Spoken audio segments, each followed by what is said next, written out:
Yes sir, जैसे कि अभी मैंने एक ये आईओ की आईडी खोल रखी है सदर थाने से। तो यहाँ पे जैसे मैं यहाँ पे एक्सीडेंट लिस्ट में जाता हूँ तो यहाँ पे ये 3 पेंडिंग केस है ना। तो अभी के लिए जो सीसीटीएनएस अपडेट का ऑप्शन था वो पेंडिंग केस जो भी थे उसके अंदर भी वर्किंग है। जैसे ये 18 अक्टूबर का केस है, तो यहाँ पे जैसे मैं सीसीटीएनएस बटन पे अपडेट पे क्लिक करता हूँ तो यहाँ पे सारी डिटेल्स आ रही है उस एक्सीडेंट संबंधी, FIR details, section, vehicle, excuse वगैरह। और यहाँ पे जैसे शो डिटेल पे क्लिक करता हूँ तो ये पूरा यहाँ पे एफआईआर नंबर वहाँ पे शो कर रहा है, जिसके अंदर लास्ट के जो 4 डिजिट है 275 नंबर, वो एफआईआर नंबर है ना। तो यहाँ पे जैसे मैं अपडेट बटन पे क्लिक करता हूँ, ओके करता हूँ, तो यहाँ पे ये दोनों तरफ ऊपर की तरफ येलो वाला जो आईरेट का डाटा है, ग्रीन वाला सीसीटीएनएस का डाटा है, तो दोनों डाटा यहाँ पे शो कर रहा है। अब यहाँ से जैसे मैं बैक करता हूँ और पेंडिंग लिस्ट को रिफ्रेश करता हूँ तो यहाँ पे ये 275 जो एफआईआर नंबर शो कर रहा है ना। तो ये डिटेल्स यहाँ पे हम आईओ की आईडी से पेंडिंग केस में भी एफआईआर डिटेल्स अपन अपडेट कर सकते हैं विदाउट मैन्युअली ऐड किए। अब नेक्स्ट ये जैसे उसी थाने की आईडी है, ठीक है, ये थाने की आईडी है। तो थाने की आईडी के अंदर पेंडिंग केसेस में आईओ की आईडी से भी अपडेट कर सकते हैं, और पेंडिंग केसेस के अंदर जैसे एसएचओ आईडी से भी पेंडिंग केसेस के अंदर सीसीटीवी डाटा अपन को देखना है तो यहाँ से भी हम सीसीटीवी डाटा अपन चेक कर सकते हैं। और इसी तरह जैसे हम कंप्लीटेड केस में पहले की तरह पहले मैन्युअली ऐड करते थे फिर सीसीटीवी बटन पे क्लिक करते थे, ऐसा हमारे साथ होता था।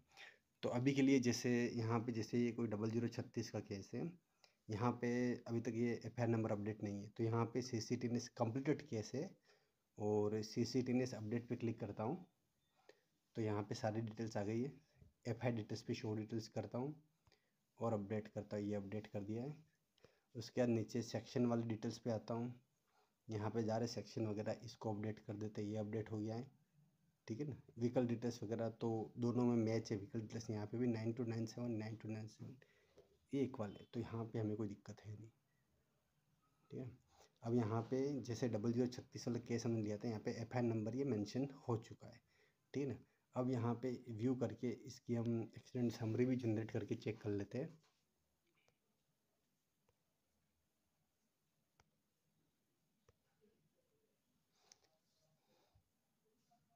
तो यहाँ पे भी एफआईआर नंबर जो भी हो ये यहाँ पे सब कुछ अपडेट है, ठीक है। सदर थाना सारे सेक्शन वगैरह आ गए, मतलब जो भी ऑटोमेटिक डिटेल्स हम फेच कर रहे हैं ना वो सारी यहाँ पे अपडेट हो रही है, ठीक है। अभी एक डिटेल्स हम ये चेक करते हैं कि किसी भी केस में जैसे यहाँ पे अभी हमने यहाँ पे व्यू केस कर लेते हैं तो यहाँ पे एफआईआर नंबर जो आ रहा है वो ये कुछ इतने अंकों का आ रहा है, लगभग 14-15 डिजिट का एफआईआर नंबर आ रहा है। तो यहाँ पे एक क्वेश्चन ये भी आया था कि यहाँ से थाने से कि 27544033, तो ये जो डिटेल्स आ रही है वो किस आधार पर है, तो ठीक है ना। तो यहाँ पे एक मैंने चार्ट बनाया है, जैसे यहाँ पे कोई एक एफआईआर नंबर है 27544033250171, ठीक है ना। और हर थाने में हमने एक एनसीआरबी कोड भी अपडेट कराया गया है। जैसे हम प्रोफाइल में देखते हैं यहाँ पे जैसे थाने का कोड 33, बांसवाड़ा डिस्ट्रिक्ट का कोड है 544 और स्टेट का कोड 27 है। हम चेक करते हैं स्टेशन इन्फो के अंदर, ठीक है ना। स्टेशन इन्फो के अंदर ये 27544033 ये एनसीआरबी कोड यहाँ पे बताया गया है, ठीक है ना।